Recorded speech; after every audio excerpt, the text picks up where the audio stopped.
আমি একটা গল্প শেয়ার করতে চাই। এই গল্পটা আমার 5-6 বছর আগে একটা ইউটিউব ভিডিওতে দেখেছিলাম, যেটা আমার লাইফকে অনেক ইন্সপায়ার করেছিল। তখন আমি কেবল 10 মিনিট স্কুলের জার্নিটা শুরু করছি।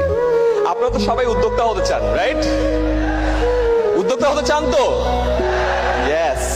তো এই গল্পে বলে একটা স্পেশাল গাছের কথা বলে। এই গাছটার নাম হলো চাইনিজ ব্যাম্বু ট্রি। চায়নাতে এক ধরনের বাঁশের গাছ হয়। সেই বাঁশ গাছে যখন আপনি বীজ বপন করবেন, 1 দিন 2 দিন পানি দিবেন, গাছটা বড় হয় না।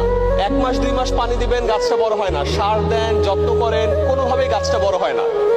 1 বছর বীজ থেকে চারা গাছ অঙ্কুরিত হয় না।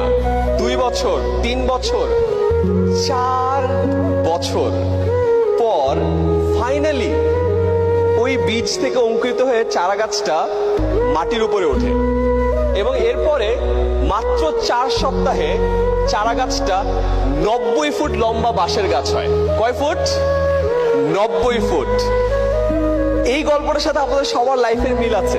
আপনারা এখন অনেক কষ্ট করছেন, অনেক কষ্ট করে ঢাকায় আসছেন, অনেকের সাথে পরিচিত হওয়ার চেষ্টা করছেন, নেটওয়ার্কিং করছেন, কল দিচ্ছেন, হয়তো পাত্তা পাচ্ছেন না, অনেক জায়গায় যাচ্ছেন, কাস্টমার কিনছে না। মনে রাখেন, আপনারও বীজটা একটু অঙ্কুরিত হতে টাইম লাগছে।